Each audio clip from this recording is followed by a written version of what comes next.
dan atau layanan jasa, konsumen merupakan aset paling berharga dan sangat unik.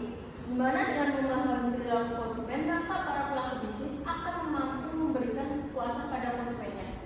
Bahkan lebih dari itu, konsumen akan merekomendasikan pada keluarga, teman, dan relasi-relasi lainnya. 2. Faktor-faktor yang mempengaruhi perilaku konsumen. 1. Harga. Biasa harga dalam sebuah toko online dan offline berbeda. Harga yang ada di offline biasanya lebih mahal dibandingkan online. Itu yang akan menjadi pengaruh perilaku konsumen di era digital. 2. Iklan. Pembuatan iklan dengan gambar yang menarik, memperhatikan dari segi warna, tulisan yang memudahkan dipahami dan dimengerti, serta sesuai dengan kenyataan akan lebih mudah dicerna oleh konsumen. 3. Lifestyle.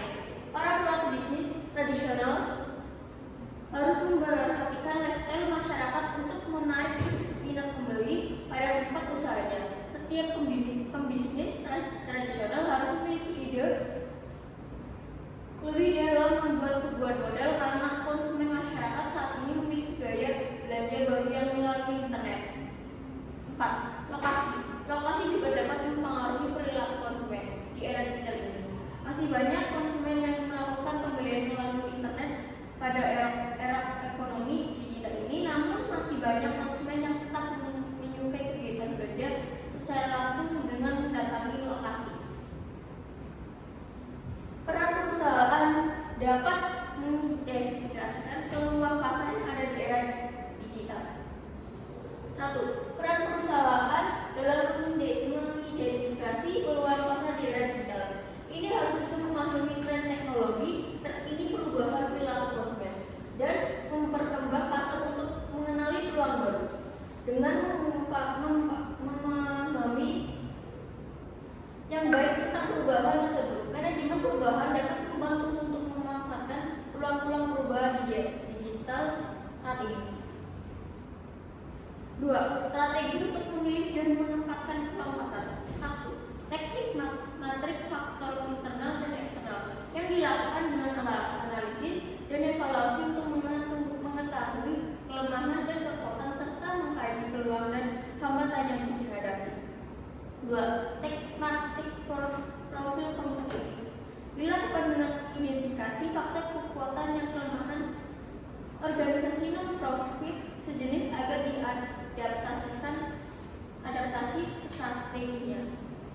3. Teknik matrik memperkuat dan mengevaluasi posisi dilakukan dengan mencocokkan kemampuan sumber daya internal yang dimiliki kinerja organisasi untuk memperkuat posisi dengan peluang yang ada dan mengatasi atau menghindari risiko faktor internal. 4. Teknik matrik dari kelompok konsultan Boston dilakukan dengan menetapkan strategi yang berbeda untuk setiap bidang.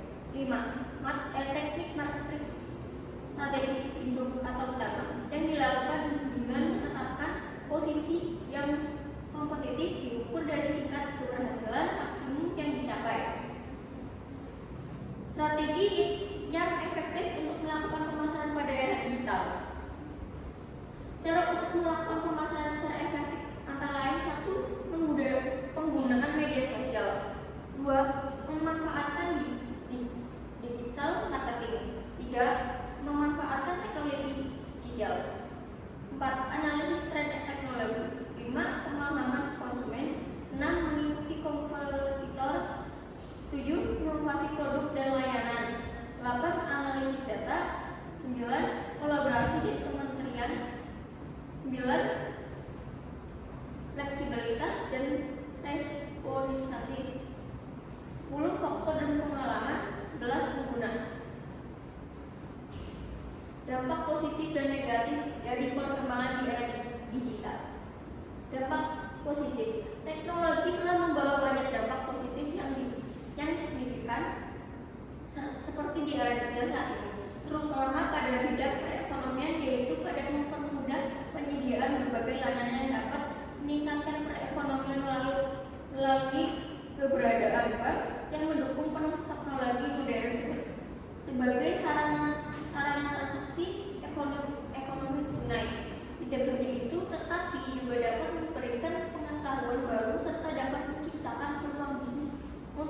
akan masuk di suatu negara. Dampak negatif. Selain memiliki dampak positif, perkembangan ekonomi digital juga berdampak negatif terhadap perilaku pengguna di jaring sosial, yaitu persaingan di dunia bisnis semakin ketat, kekerasan yang terjadi, tidak kriminal akibat ketimpang ekonomi. Tidak hanya itu, era digital juga